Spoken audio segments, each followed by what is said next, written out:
Olá, amigos, tudo bem? Sejam bem-vindos a mais um episódio do Battistini Talks. Agora aqui com o Dr. Cláudio Lotenberg. Seja bem-vindo.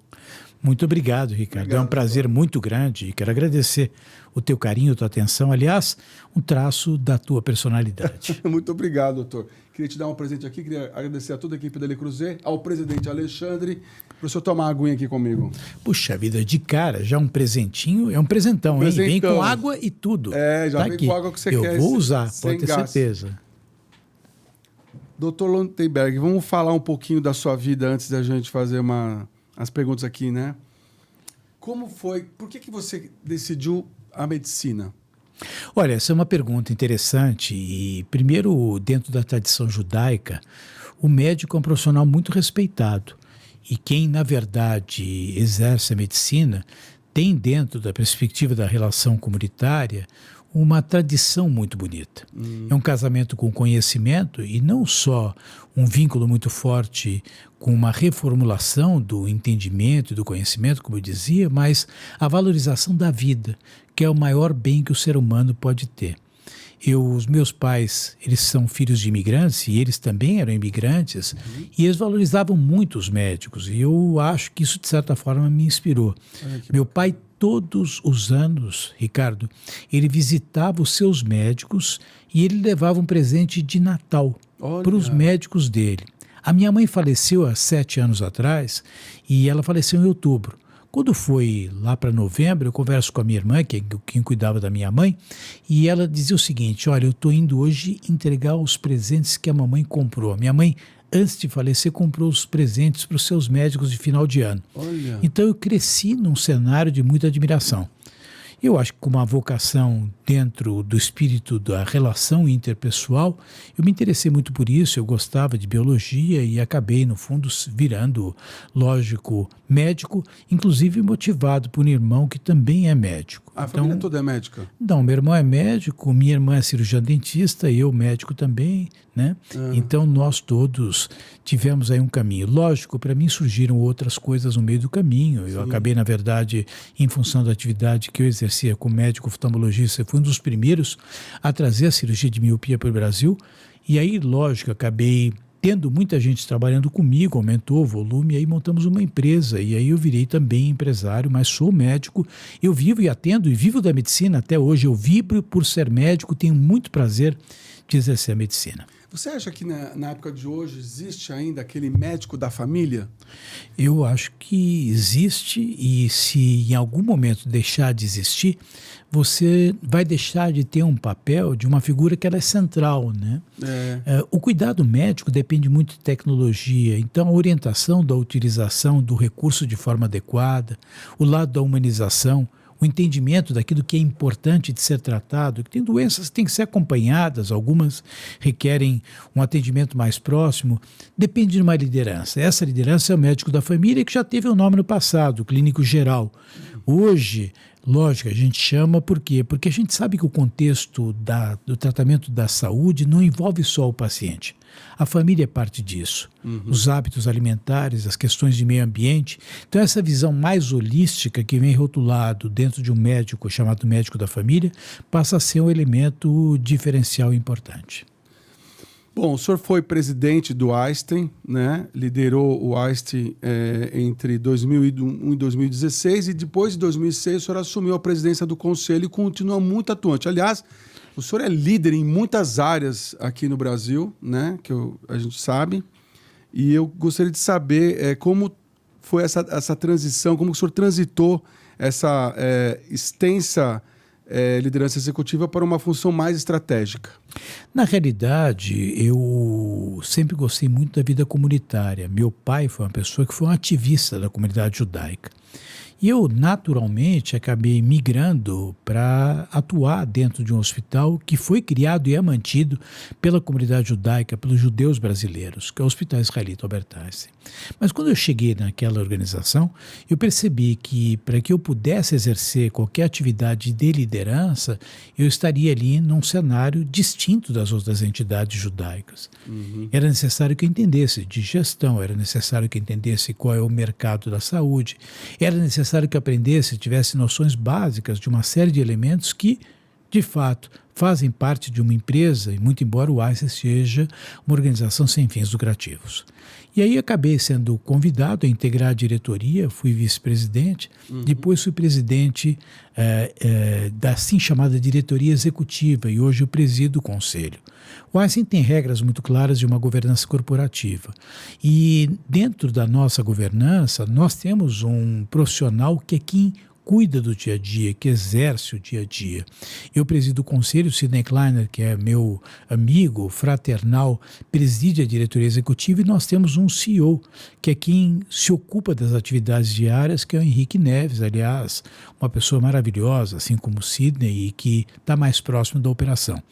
Eu, na realidade, acabei tendo que, lógico, com o processo que eu instalei, porque quando comecei enquanto presidente, nós não tínhamos a figura de um diretor-geral. E eu tive que criar uma mecânica onde os papéis passaram a se diferenciar. Quem se ocupa da operação no dia a dia é o Henrique Neves, as ações táticas, operacionais e estratégicas é o Sidney, porque na realidade, por ser uma sociedade sem fins lucrativos, quem assina pela organização é o Sidney. Então ele tem uma responsabilidade, então não pode ficar só na parte estratégica e não deve entrar na operação. Não é um cenário fácil, é um cenário, aliás, bastante complexo ele encontrar o papel dele. E para mim é mais a parte estratégica. Eu brinco muito com o Sidney, né? Porque a gente discute, fala um monte de coisa, eles trabalham e eu apareço nos dias, no momentos da fotografia. Porque tem, graças a Deus, pessoas muito competentes, aí eu destaco o papel e o trabalho dos dois. Às vezes, Ricardo, a gente fica um pouco inquieto, né? Porque quem esteve mais próximo da operação e tem que sair do dia a dia, nem sempre é simples você ver coisas com as quais você não necessariamente acaba concordando. Mas acho que é parte de um amadurecimento, né, de um crescimento interno, até porque essa nova forma de fazer, ela representa uma renovação. E as organizações precisam de renovação, não só na atitude, mas nos olhares. Então, o fato de você ficar um pouco mais distante é um papel muitas vezes de aconselhamento, de tutela e de discussão. Muitas vezes me procuram para discutir algumas coisas que eventualmente nem seria da minha alçada, mas que eu posso ajudar pela experiência que eu tenho. Eu posso dizer que é fascinante trabalhar na organização que eu trabalho e é fascinante trabalhar com esses atores que eu aqui tive a oportunidade de falar um pouco a respeito deles. Você também teve outra liderança numa outra empresa, né? Que foi, não era Mil? Eu em 2016 acabei sendo convidado e quando mudei, virei presidente do conselho do Einstein, eu acabei vendendo as minhas clínicas para a Mil e assumi a presidência do grupo durante 3 anos. Sim. E era um papel diferente, porque não é um prestador de serviços, e sim alguém que representa fontes pagadoras, é um olhar um pouco diferente do olhar de quem presta a atenção do atendimento. E foi uma experiência muito boa, né? Mas era um período limitado, lá eu tinha algumas questões contratuais que eu pude cumprir e, lógico, depois acabei deixando e hoje, fundamentalmente, o que eu faço no meu dia a dia é exercer a medicina enquanto médico oftalmologista. Essa é a minha atividade profissional. O resto são atividades em conselhos, em outras organizações, presido inclusive uma empresa de farma, isso tudo me dá muito prazer, mas sou médico oftalmologista. Mas graças a você, e durante a sua liderança no Einstein, você firmou parcerias com o SUS para programas como transplantes, né? Ensino médico. Você pode compartilhar um pouquinho esses desafios, contar um pouquinho dessa história? Ricardo, eu entendo o seguinte, o Brasil optou por um sistema que é um sistema universalizante de saúde. E dentro dessa perspectiva, significa criar condições de acesso a todos, o que é muito importante. E não só criar as condições, mas, acima de tudo, fazer com que ela seja prestada dentro da mais alta qualidade, o que significa segurança para os pacientes.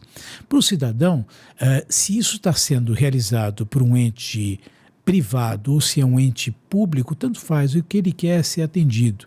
E a saúde, ela exige uma agilidade, uma presteza a detalhes que você não pode ficar à deriva dos sistemas de contratualização da área pública, tradicionalmente, que uma coisa é licitar uma estrada, por exemplo, outra coisa é você decidir pela compra de um medicamento, né?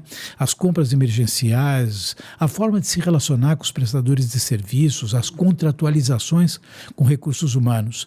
Então, quando secretário da Saúde de São Paulo, tive a oportunidade de criar o primeiro hospital que foi dirigido por uma organização social. E aí esse modelo acabou se replicando, e isso veio realmente de uma visão minha, e eu já havia percebido isso num período anterior, de que o privado, se bem organizado e com controle social, ele poderia ser muito útil para o Sistema Único de Saúde, que é o SUS. E aí entramos o Einstein, aí já do lado do Einstein, entrou num primeiro hospital público, num outro hospital público.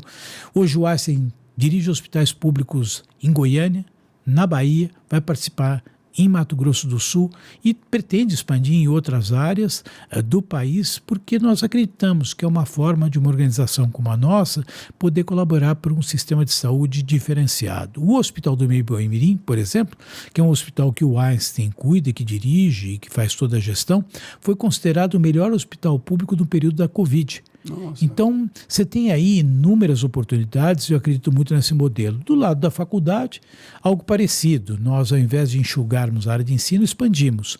Hoje nós temos, acredito que, cerca de 60 mil alunos, incluindo os estudos, os ensinos feitos à distância. Olha né? só, que bacana. Esse é um papel de você poder, de certa forma, democratizar o conhecimento, né? É uma base importante, uma faculdade de medicina que nos orgulha, né? Eu comecei isso, mas mais importante ter começado, eu tive a sorte de ter pessoas que compraram essa proposta e hoje dão seguimento para algo que faz parte da assim chamada cultura einsteiniana, que é capitaneada por uma geração mais jovem e da qual eu tenho talvez o maior dos orgulhos. Parabéns, sensacional. Qual é a sua visão de quais são os limites e potencialidades do papel social a hospitais privados no Brasil? Olha, eu acho que quando se trata de saúde, você está tratando de um direito social. E é uma grande bobagem a gente criticar que existe um sistema privado. Aliás, ainda bem que existe um sistema privado, que é o sistema suplementar, que é o sistema financiado pelas operadoras, pelas fontes pagadoras. Só 25% da população tem acesso a essas fontes operadoras. Agora, imagine se não existisse isso. Todo mundo estaria dentro do Sistema Único de Saúde. Quer dizer, é uma das formas de trazer dinheiro para a saúde, é justamente o envolvimento do financiamento do privado, que é aquele que acontece fundamentalmente no mundo corporativo, mas também nos planos individuais e nos planos de adesão. Isso é incremento de recurso de financiamento e é importante. Então, quando você fala de saúde, essas coisas, elas dizem respeito a um bem social. Quais são os mínimos sociais? Educação, saúde, habitação, segurança, né? Alimentação, que faz parte também da questão de saúde. Então, essas questões nós temos que encontrar uma resposta para a sociedade. Eu acho que talvez o grande equívoco que a sociedade muitas vezes tem é imaginar que existe uma resposta única para todos os modelos. O sistema que serve para um país, às vezes, não serve para outro. É e mesmo dentro de um país como o nosso, nós temos aí questões regionais que são muito diversas. O poder de compra, o PIB per capita, ele é muito diferente quando você compara a região do Nordeste com a região do Sul, ou com o Centro-Oeste, ou com a própria região Norte. Então, todo esse quebra-cabeça, ele exige aí uma versatilidade, uma criatividade, uma participação de atores de formas distintas. Acho que o setor privado ajuda muito o setor público e a gente tem que, no fundo, encontrar aquilo que o cidadão precisa, que é ser atendido com segurança, com presteza e, acima de tudo, dentro de uma pauta de equidade. E vai ter gente que, no final, vai acabar pagando por planos privados e que não necessariamente precisaria, porque tem direito ao SUS. Isso traz, lógico, um benefício para quem está pagando, mas alivia também e, portanto, beneficia também quem não paga. Quem não paga. Poxa, muito inteligente, isso é muito inteligente. No artigo que o senhor escreveu em julho de 2025, agora na Veja, o senhor defendeu que a deficiência na atenção primária geram desperdício e sofrimento assim, evitável, né? Como transformar, então, essa visão em políticas concretas? Veja, Ricardo, você tem o seu plano de seguro-saúde, eu tenho, né? E quando a gente tem qualquer tipo de desconforto, qual a primeira reação? Tem aquele que tem o seu médico de referência, o que não é tão comum hoje, já foi mais no passado, e tem aquele que, apesar de ter também o seu médico, mas os dois grupos procuram uma porta de entrada que é o pronto-socorro de um hospital. Então, isso gera um desperdício, porque o paciente que vai no pronto-socorro, a sala de espera mistura muito tipo de demanda. desde aquele que de fato está numa situação de emergência, aquele que está numa urgência, aquele que eventualmente não encontrou alguém que pudesse atender. Então tudo isso se mistura no mesmo ambiente. Evidentemente que num ambiente como esse, caótico, onde você não consegue organizar a mecânica de assistência dentro de uma lógica ordenada, você acaba gerando uma série de desperdícios. O que faz a atenção primária? A atenção primária cuida daquilo que é o básico, dentro de uma mecânica de coordenação, que significa não é só o médico, tem uma enfermeira, muitas vezes, tem um fonoaudiólogo, tem um fisioterapeuta. Essa coordenação, quando feita em estados mais simples, de mais baixa complexidade, tem uma capacidade de resolução da ordem de 90% numa única consulta. Então imagina que você pudesse levar todas essas supostas emergências para o atendimento de atenção primária com coordenação do cuidado. Isso traria resolutividade a baixo custo. Portanto, é uma das coisas que eu tenho tentado defender como algo de alto impacto junto à população e diminuição de custo para quem está pagando o sistema. E a gente tem que entender o seguinte, quando a gente fala o SUS não é de graça. O SUS depende de financiamento. O SUS depende de tributos. Então, nós todos estamos pagando pelo financiamento do Sistema Único de Saúde. Mesmo que nem seu plano de seguro-saúde está usando, isso vai refletir no aumento da sinistralidade. Quer dizer, o custo tem sempre um efeito no bolso das pessoas. A gente parte de uma premissa que a saúde é um dever do Estado, o direito do cidadão. Isso se falou desde o projeto constitucional de 1988. E aqui existe um lado muito perverso. A saúde não é um dever do Estado. A saúde é um dever do cidadão. Nós temos que aprender a cuidar da nossa própria saúde. Porque é a maneira de a gente viver mais, viver melhor e custar menos dentro do conceito de uma coletividade. Que é justamente você se cuidar fazendo os exames, né? Qual a sua opinião disso? Você acha que o pessoal deixa para a última hora? Eu acho que falta critério, porque as pessoas elas terceirizaram seus problemas de saúde. Nós temos que nos responsabilizar. Então, se você sabe que você tem um antecedente na sua família, que tem diabetes, se você sabe que você está um pouco obeso, se você tem alguma dor nas costas, que é talvez uma das principais causas de procura de pronto-socorro, é resfriado e dor nas costas. Né? O resfriado é uma condição aguda. Muitas vezes você poderia tratar um resfriado com uma consulta de telemedicina. Mas a pessoa vai no pronto-socorro, faz um raio-x, quer dizer, aquele atendimento que seria uma consulta da qual você sairia com mero sintomático, é a mesma coisa em relação à dor nas costas, que você tem que acompanhar com o médico cronicamente para entender. Então, esse direcionamento é que está faltando. Então, as pessoas acabam usando os recursos diagnósticos de forma imprópria, porque elas não gerenciam adequadamente, e daí que você começa a observar como tem exame que dá normal. O exame, claro, a gente torce para que ele dê normal, mas quando você começa a observar em grandes cadeias de laboratório, em São Paulo, 70%, 80% de normalidade, é que provavelmente nós estamos pedindo exame demais. Quem sabe a inteligência artificial vai ajudar a gente no sentido de fato, direcionar o recurso para quem de fato precisa do recurso. Já que o senhor tocou nesse assunto da inteligência artificial, o que o senhor está achando da inteligência artificial na medicina? Eu acho que é um grande avanço, né? O médico que não quiser trabalhar com inteligência artificial, ele vai ser substituído por aquele que vai usar a inteligência artificial. A inteligência artificial tem várias vertentes em saúde, né? Primeiro, vai acelerar muito a qualidade das pesquisas. Vão ganhar tempo e eficiência. Segundo, vai te ajudar muito em previsibilidade. Então, quando você começa a perceber determinados tipos de exames numa amostra populacional que trazem algum tipo de anormalidade, você pode se projetar para necessidades futuras. Então, de novo, voltando à época da Covid, dependendo da procura de exames laboratoriais, a gente já sabia se ia vir uma nova onda de infecção. Nossa. Então, quando você vai, de fato, programar o perfil, o tempo de internação de determinados pacientes, dependendo do perfil daquele paciente, se mais idoso, se portador de comorbidade, se algum antecedente importante, utilização de fumo, por exemplo, álcool, você sabe qual vai ser o tempo médio de permanência dele dentro de um hospital. Então, você consegue programar a tua necessidade de leitos hospitalares. Pacientes que tenham determinadas doenças, sejam pacientes de maior risco, você sabe que a chance de internação daquele paciente é muito maior. Então, talvez aquele paciente precise de uma atenção mais próxima, com grupos de pessoas, enfermeiros visitando na casa dele. Então, esse sentido de organização e previsibilidade são alguns dos exemplos que eu posso te trazer, onde a inteligência artificial vai trazer muito para o indivíduo e para a sociedade. No caso da oftalmologia, o que o senhor, na prática, acredita que o IA vai ajudar? Olha, em primeiro lugar, que a principal causa de cegueira no nosso meio é falta de óculos. Tudo pensa que são doenças graves, né? Então imagina que a gente pudesse fazer uma triagem oftalmológica de grandes grupos, sabendo exatamente onde você vai encontrar que o paciente precisa de óculos. Que você vai ao médico oftalmologista, você nunca me deu o prazer de examinar seus olhos, mas um dia você vai dar. Eu vou. E você vai ver que muitas vezes o paciente... Eu não sabia que você estava ainda... Eu estou atuando muito e com muito prazer.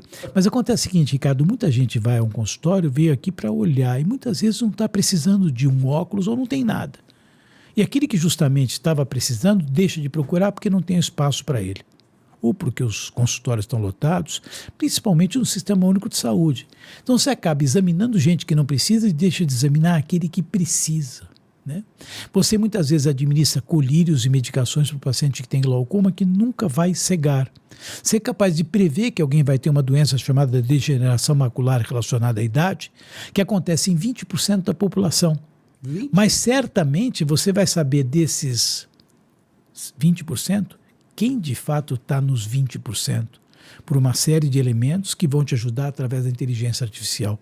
Então tem muita coisa aparecendo por exames de fundo de olho, doenças sistêmicas, tudo isso faz parte do oftalmologista, mas que vai ajudar, inclusive, o monitoramento de doenças sistêmicas. Não é consulta grátis, tá, doutor? Quais as dicas que o senhor dá hoje para quem está ouvindo o senhor para cuidar bem dos olhos?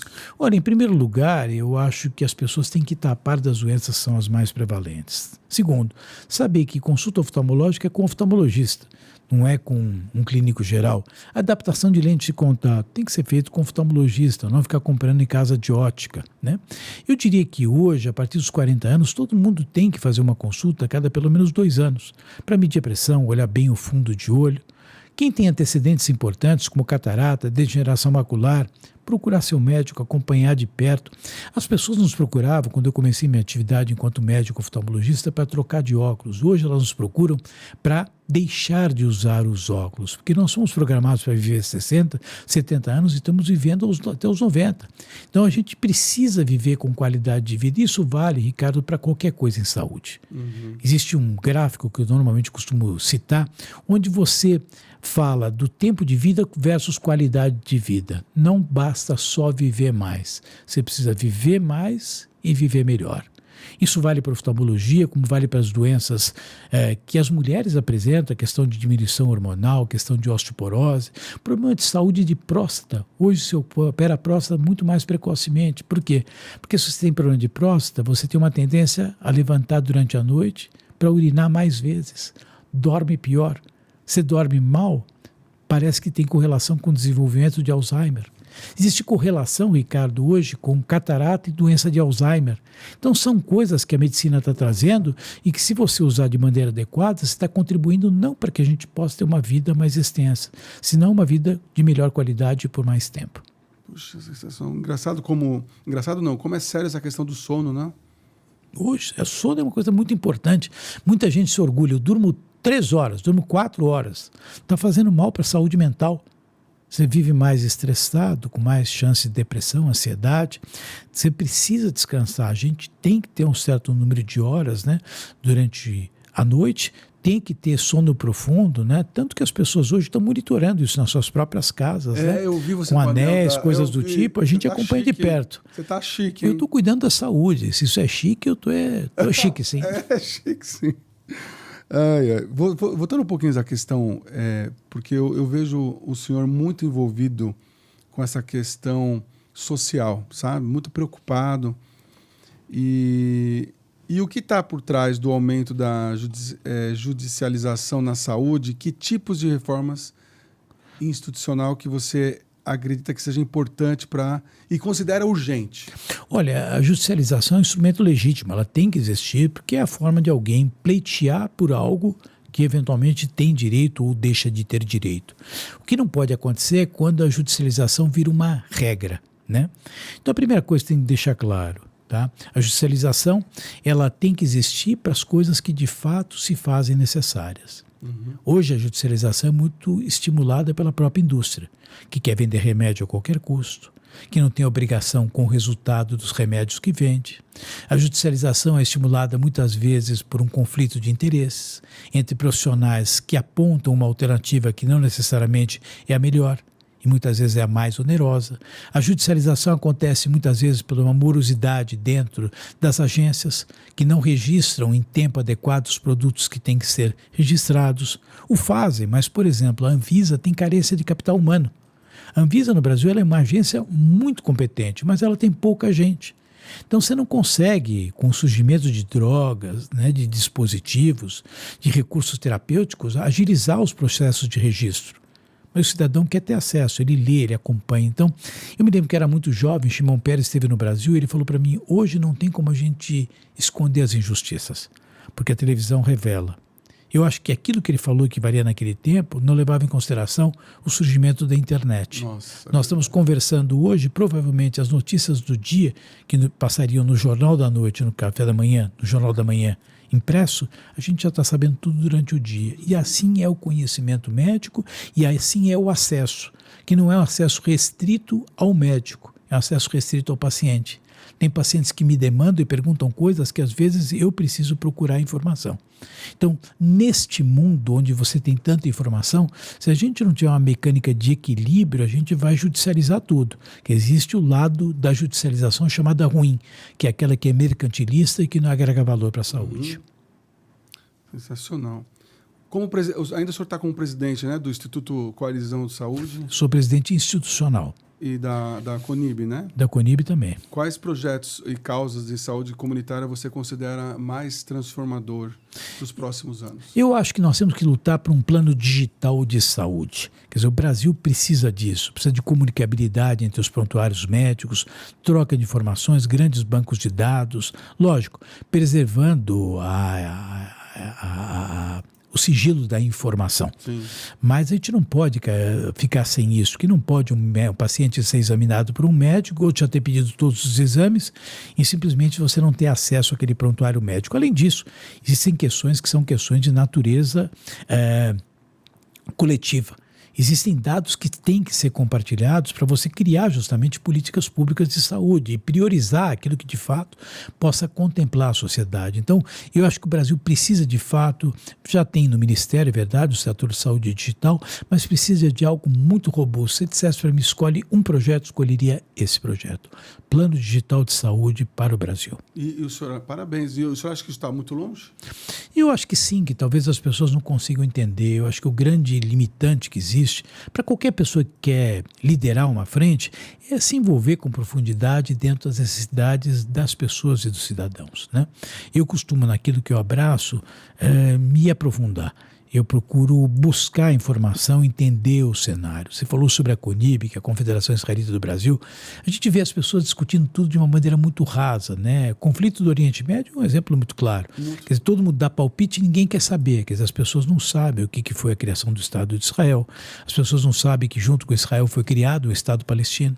As pessoas não sabem que a comunidade árabe não queria a existência do Estado de Israel e quis acabar com Israel, mas Israel existiu. As pessoas não entendem quais foram os acordos, o que foi o acordo de Oslo. As pessoas misturam, esquecem, acham que o Hamas está lá e que é um grupo de pessoas inocentes, esquecem que o Irã é o grande patrocinador do terrorismo internacionalmente. Então eu acho que as pessoas, quando forem opinar e participar, e eu acho que exercer um papel importante para a sociedade brasileira, e eu acho que é muito importante que a gente tenha gente preparada, não pode fazer as coisas de uma forma populista e sem conhecimento. Senão a gente, na verdade, acaba não contribuindo e sim alimentando vaidades e questões de natureza pessoal. E quem está aqui está para servir o coletivo. Esse é o conceito da ética weberiana. Weber fala que aquilo que é ético é aquilo que diz respeito ao próximo e não a gente. E quando a gente não conhece o todo, a gente advoga muito em função daquilo que é importante para nós. E aí eu acho que não dá para agregar valor. Muita coisa boa para fazer para o nosso país, muita coisa boa para ser feita para o mundo. Num mundo de tanta polarização, nós somos de pessoas que saibam sobre aquilo que estão falando e que se envolvam de coração e com muita paixão para transformar o mundo num mundo melhor. Doutor Carlos, o senhor é muito rápido e muito assertivo. É impressionante, eu estou aqui aprendendo hoje, tendo uma aula. Muito obrigado. Qual o legado que o senhor quer deixar? Olha, eu quero deixar um legado de um compromisso de vida com valores que sejam existenciais. Eu sempre, quando vou conversar com as pessoas que trabalham comigo, dentro do Einstein, fora do Einstein, eu acho que existem coisas que são inegociáveis. A gente pode até mudar a nossa missão. E a gente muda necessariamente a nossa visão. Por quê? Porque o mundo muda. É verdade. Então, aquilo que era um hospital lá atrás mudou. Os hospitais eram locais onde as pessoas iam morrer. Hoje elas vão lá para buscar mais vida. Quando alguém entrava na UTI, eu era menino, vai morrer, entrou na UTI. Hoje a gente fala, graças a Deus já está na UTI, porque a gente sabe que de lá vai ter alta. Então, a função e a missão das organizações mudam. Agora, valores são inegociáveis. Então, qual é o legado que eu quero deixar? Né? A gente começa pela família da gente. Eu quero que meus filhos e aqueles que estejam perto de mim tenham um compromisso realmente forte com valores fundamentais. Aqueles que são inegociáveis. Tem coisas que são periféricas, são individuais, são culturais, dependem de sociedades, mas honestidade, integridade, trabalho sério, né? Identidade com o próximo, sentido de compaixão, são coisas que a gente não pode deixar passar ao largo. E eu tento e imagino que se eu puder fazer isso em relação aos meus familiares, aqueles que trabalham comigo, eu vou ficar muito satisfeito. As outras questões, grande parte do meu legado está dentro da organização que tive o privilégio de presidir durante 15 anos e que presido o conselho, que é nosso Hospital Israelita Albert Einstein, que sem dúvida alguma é um orgulho para a sociedade brasileira. 22º melhor hospital do mundo, melhor da América Latina, e eu posso dizer para você que não vai demorar muito para que o Einstein esteja entre os 10 melhores do mundo, por tudo aquilo que a gente faz. Então esse compromisso com a excelência, que não foi algo que eu criei, eu tenho que reconhecer, ter a humildade de saber que recebi uma belíssima organização daqueles que me antecederam, que eram pessoas muito comprometidas, muito sérias, eu dei continuidade, hoje tem pessoas que fazem melhor, e tem que ser assim, as gerações que sucedem têm que ser melhores do que a gente. Então eu acho que esse sentido de um legado, eu acho que de certa maneira eu consegui construir e quebrar um paradigma, num país que enxergava e vê a saúde como de fato tem que ser vista como direito social, essa inserção do privado dentro do público, que é algo que eu patrocinei na cidade de São Paulo enquanto secretário da Saúde, que eu vejo hoje se prosperar com muitas organizações sociais. Eu lembro que o prefeito Serra, naquela época, disse que o Cláudio criou as AMAs e criou o primeiro hospital administrado por organização social. Então, esse legado eu acho que já deixei. Mas como eu estou só nos meus primeiros 65 anos de vida, eu completo em 6 de setembro, 65 exato, nos outros 65, se Deus quiser, 6 de setembro.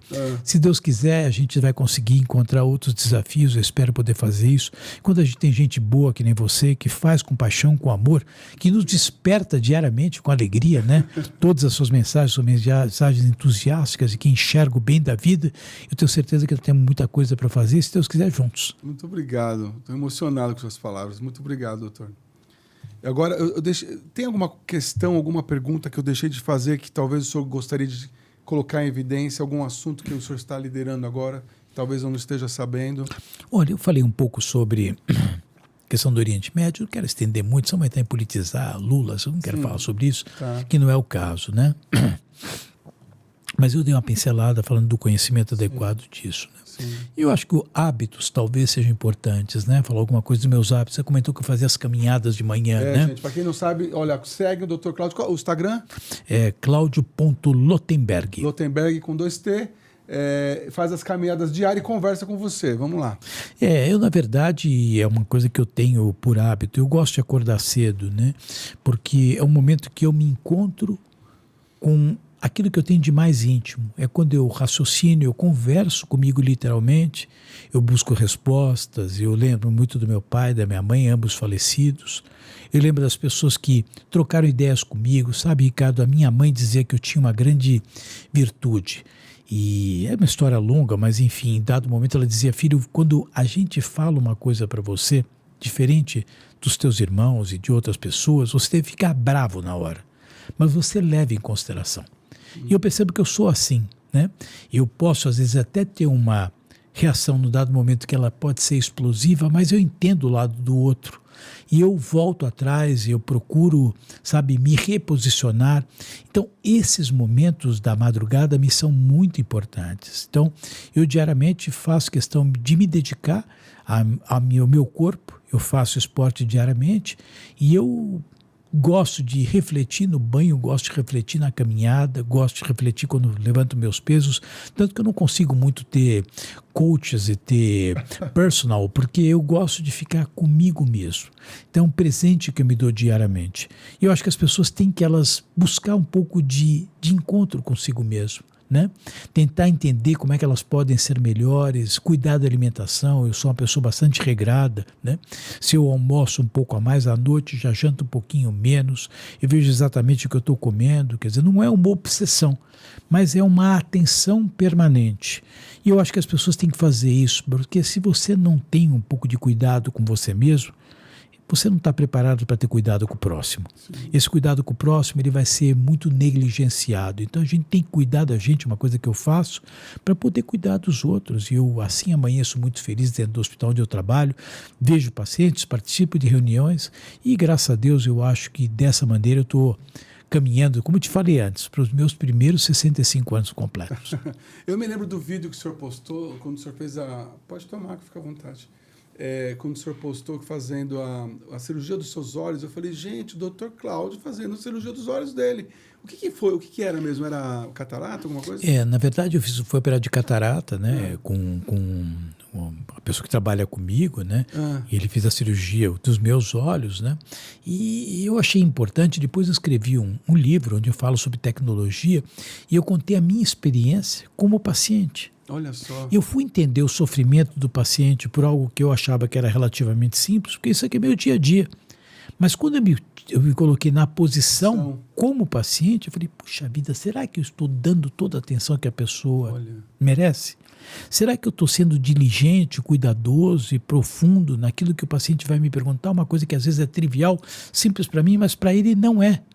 Então, eu tenho que estar um pouco mais preparado para esse tipo de entendimento do meu papel. Então, acabou me ensinando esse momento a ser um médico melhor. Comecei a entender um pouco mais as dúvidas e as inseguranças das pessoas que nos procuram. Pode ser simples para mim, mas não é simples para ele. Eu tenho que ter paciência para poder me envolver e dar para ele com paixão e com amor as respostas para essas angústias. Quem quiser fazer uma consulta com o senhor, o que tem que fazer? Bom, você vai me fazer propaganda, me ligar no Hospital Israelita Albert Einstein, né? Na oftalmologia eu tenho um consultório lá dentro, eu atendo só no Einstein hoje. Olha, vou marcar, eu estou curioso, hein? Você vai ser um prazer te atender. Você tem os olhos lindos, enxerga tudo, o que mais que eu posso dar para você? Eu preciso cuidar. Eu vou fazer algumas perguntas aqui, o senhor me responde em tentar numa única ou duas palavras, tá? O que você aprendeu dos seus pais? Compromisso e paixão. O que você pensa sobre casamento? Cumplicidade. Acima de tudo, cumplicidade em muitos dos projetos, na maioria dos projetos. Filhos? Amor, muito amor. Paixão. Como eles chamam? Gustavo e Fábio. Qual a idade deles? 18 anos, são gêmeos. Ah, são gêmeos? Gêmeos. Que legal! Diferente. Bacana. São parecidos mesmo? Não, eles são, aliás, bem diferentes. Os dois dizem que parecem comigo, mas são perfis diferentes. Um tem eu já vi uma foto um deles. loiro, o outro moreno. Né? Mas eu brinco muito com a minha esposa. Eu digo que eles são bonitos que nem o pai e inteligentes que nem a mãe. O que o senhor está pensando hoje da sociedade atual? Muita polarização, abusivamente polarizada. A gente tem que quebrar isso. Que o senhor... Um lugar. Miami. Miami, você gosta? Miami, eu gosto muito de Miami. Eu acho que não é uma questão geográfica do local, é porque lá, de fato, eu consigo me desligar. Tá? Espiritual, Jerusalém. Sim. Bom, não sei se o senhor vai lembrar, mas um livro para indicar, ou pode ser o seu livro, enfim. Olha, eu acho que se eu pudesse citar um livro que talvez tenha mudado a minha vida, foi Caim e Abel. Interessante. Esse é um livro que, talvez até por ele citar algumas algumas passagens que lembravam a história da minha família, foi algo que me deu muita vontade de vencer. E eu li, acho que no momento certo, quando eu comecei a exercer a profissão de médico. Olha, você é um homem de fé, né? Eu fui cantor de sinagoga. Eu estudei durante 9 anos na Congregação Israelita Paulista. Eu fui aluno do Rabino Sobel. Então, eu vivi de forma muito espiritualizada. E eu sou uma pessoa que acredito muito na fé. Eu acho que a fé é algo que independe, inclusive, da própria religião. Sim. E ela alimenta, de alguma maneira, a confiança que se estabelece com as pessoas.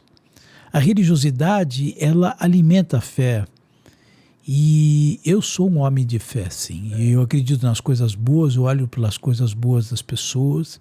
Eu lógico, tenho, claro, meus momentos de crise existencial, mas eu sou uma pessoa de fé, sim. O senhor é a torcida do Corinthians. Sem dúvida alguma. A do São Paulo, né, para valorizar o meu time, né? Um desprezo, uma coisa que te dá um asco. Inveja. Eu cansei, sabe, eu tentei, para eu poder entender o mau comentário, o mau juízo, eu sofri muito. Eu tive uma pessoa que me ajudou muito na vida, que foi o Flávio Gicovati, que foi meu terapeuta, mas depois virou meu grande amigo, né? E eu, para poder superar que a inveja é uma parte do arsenal da relação humana e que a gente tem que desprezar isso, senão a gente não consegue ir para frente, demorou, mas eu estou convencido que a inveja é algo que você tem que tratar com desprezo. Você deve ter sido um homem muito invejado. Ou é ainda, né? Olha, depende do que as pessoas podem ler como inveja. A gente tem que tomar o cuidado para não rotular de inveja alguns erros de atitudes nossas que eventualmente possam ser aprimorados. Mas acho que tem muita inveja, sim. Sim. Doutor Cláudio, o que o senhor não faria de novo? Olha, eu vivi com tanto amor, tá? Se pudesse, eu sei o que eu faria diferente. Talvez até porque perdi meu pai muito jovem. Eu teria conversado mais com ele. Talvez, se tivesse a maturidade que tenho hoje, teria entendido algumas coisas e certos porquês das reações dele. Então, eu sempre digo para os meus filhos, cuidado, porque às vezes a palavra maldita, a pedra atirada e a porta batida não tem volta. Então, eu vivi com meu pai coisas muito boas. Sim, eu vivi coisas com meu pai muito boas, mas eu acho que eu perdi uma boa parte porque eu não tinha maturidade para viver o amor daquele homem por mim. É emocionante. E o que você faria de novo? E de novo, e de novo? Eu seria médico. Eu teria deixado a vida acadêmica. Eu tenho mestrado, doutorado, ido para o Hospital Israelita Albert Einstein, porque ajudei a construir o mundo que eu construí. Eu teria usado, meus filhos são bebê de proveta, nós desafiamos a natureza, eu e minha esposa, e eu faria isso de novo. Eu acho que essas coisas mudaram a minha vida. Você vai dizer, puxa vida, deixemos as coisas triviais, né? Eu podia ter sido um médico de consultório, né? E ter mantido um vínculo com uma estrutura acadêmica tradicional, né? Eu deixei tudo de lado e saí do tradicional. Eu queria ter filhos, né? E era uma situação delicada, que não vem bem ao caso pelas dificuldades, mas nós desafiamos, bebê de proveta, né? Poxa, então, eu diria para você, né? Eu, se pudesse recomendar e fazer de novo, eu seria bem ousado, como eu sempre fui. Fugiria do tradicional e do trivial e buscaria o diferente, porque eu acho que foi aí que eu vivi com adrenalina e me realizei. Sensacional. Se você encontrasse o Cláudio Luttenberg hoje, aos 30 anos, o que você falaria para ele? Puxa, tanta coisa. Acho que, em primeiro lugar, briga menos. Não briga com as pessoas. Eu acho que muitas vezes... Você é um lorde, você não é de brigar. Não, mas eu acho que às vezes, sabe, eu passo um pouco dos limites ainda hoje, mas eu teria brigado menos, tá? Porque na ansiedade de ver as coisas serem resolvidas de forma imediata, a falta de tolerância, a falta de entendimento, de saber se colocar no sapato alheio, né? Isso te leva a reações que não necessariamente são as melhores. Porque com o tempo as coisas encontram seus devidos lugares, né? Então, se eu pudesse falar para o Cláudio, eu diria, briga um pouco menos. Aguarda, a resposta vai vir na hora certa. Não é deixar de brigar pelos teus sonhos. Não é deixar de brigar pelas coisas que você quer conquistar, mas principalmente na relação humana, seja mais empático, vá com mais tranquilidade, não construa dissabores, porque essas coisas no final voltam, muitas vezes em forma de ressentimento, e às vezes você não consegue resgatar, não dá tempo. Você viu que de tudo que você me perguntou, eu de fato me emocionei quando lembrei do meu pai, com uns 30 anos, quando ele foi embora, né? Muito cedo, né? Muito cedo. Você vai dizer, você acha que a relação com o teu pai ficou ruim? Não. Porque filho briga com o pai o dia inteiro, né? Sim. Mas na saudade, o que aperta é justamente aquilo que foi muito bom e aquilo que eventualmente não foi tão bom, né? Então... Ele sabe, você era muito jovem. Sim, claro, com certeza. Tá, eu tenho só, se você for, eu acho que daria 2 programas se você fosse gravar coisas minhas com meu pai. Eu não tenho a menor dúvida que ele tem muito orgulho de mim, que ele gostaria de estar conversando comigo, discutindo. Também tenho certeza que muita coisa eu fiz porque ele não estava aqui, senão ele ia me brecar.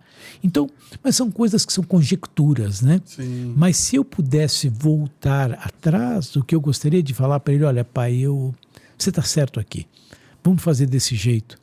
Dá uma palmatória. Meu pai chegou a falar para mim, como eu queria fazer oftalmologia, você é vagabundo, não quer trabalhar. Ele achava que eu ia... Imagina, o que eu mais fiz na minha vida foi trabalhar. Então, sabe, são coisas que a gente não tem que levar tão ao pé da letra, né? E sim saber construir e equilibrar. Foi uma honra receber o Dr. Cláudio Loterberg. Ricardo, eu diria que tem que ser o primeiro. Uma honra ter vindo aqui. Acho que demorou até demais. Demorou. Vamos já deixar marcado um próximo para daqui a alguns meses. Vamos, com certeza. Muito obrigado. Muito obrigado. Obrigado. Gente, muito obrigado. Até a próxima. Valeu.